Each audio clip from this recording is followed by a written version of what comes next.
Sometimes the biggest, most profound truths are hiding in the smallest of spaces. So today, we're going to crack open a single 5-line poem.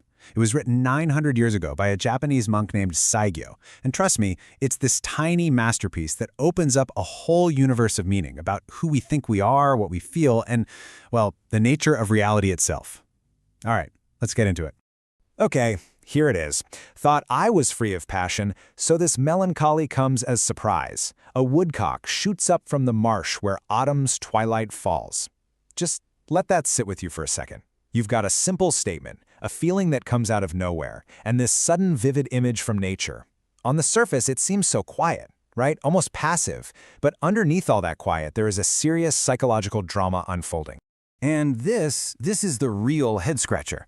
Our speaker is a monk. He's dedicated his entire life to moving beyond worldly feelings, and then bam, he gets blindsided by an emotion he thought he had completely conquered.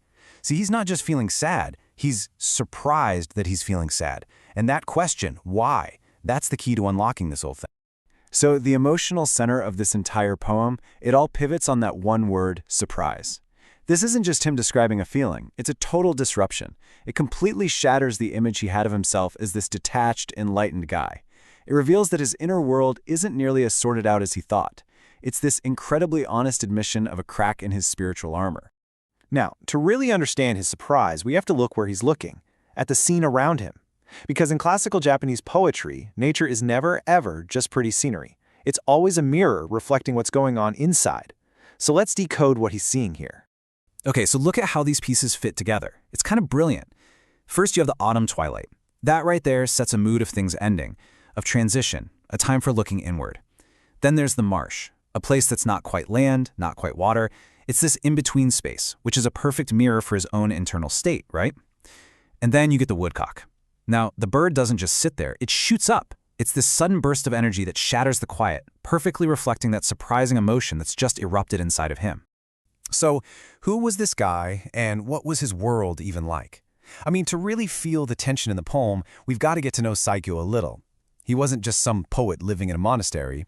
He was a former imperial guard who chose to become a wandering monk during a time of just massive social upheaval. This timeline here just paints such a clear picture. Saigyo lived right through this chaotic, messy transition from the super refined Heian court to the much more gritty, military-focused Kamakura period. His own personal journey from warrior to monk, it really mirrored this larger cultural shift where a lot of aristocrats were looking for some kind of spiritual escape from all the instability. His poetry is this amazing fusion of that courtly elegance and a really deep spiritual search. All right, so with all that in mind, we can start to see how this little poem builds into something way more profound. This isn't just a personal confession, no way. It's a quiet little rebellion against the very idea of spiritual perfection. It's a poem that dares to ask, can anyone really achieve a permanent state of being totally free from emotion? And to get that challenge, you have to know this one key concept, mujo.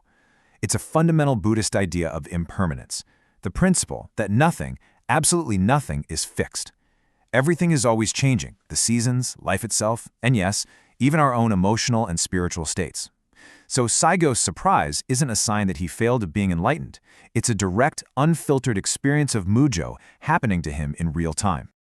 This slide just puts that central conflict on full display.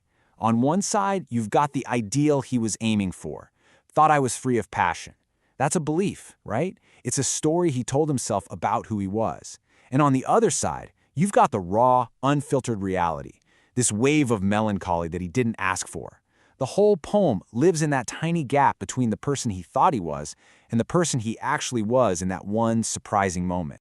So, and this is so important, the poem is not an admission of failure. It's a moment of just profound, humbling honesty. Saigyo is realizing that you don't just conquer your emotions and then you're done with them. They arise. They show up uninvited, just like that woodcock shooting up from the marsh.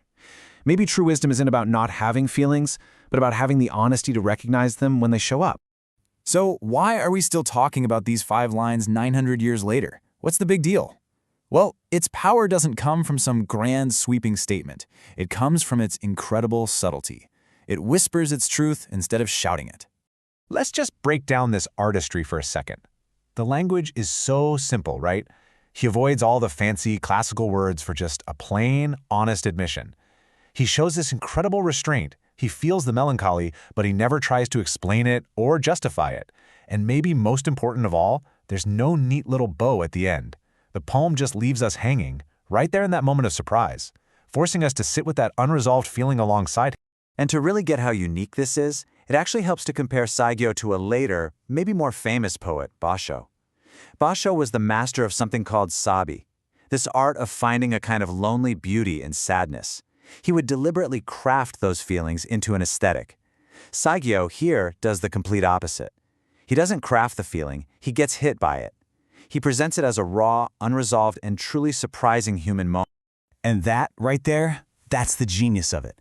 The poem's entire power exists in that tiny, razor-thin gap between what the speaker believed about himself and what he actually felt.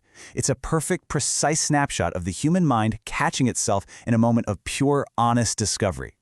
So in the end, we turn this 900-year-old insight right back around on ourselves. You know, like Saigyo, we all walk around with ideas about who we are, that we're calm, we're rational, we're in control, and then a moment happens. It arrives, uninvited, like a bird shooting up from a marsh at twilight, and it reveals a feeling we never saw coming. This poem is a beautiful reminder that those moments of surprise, they aren't failures, they're invitations to a deeper and maybe more honest way of knowing ourselves.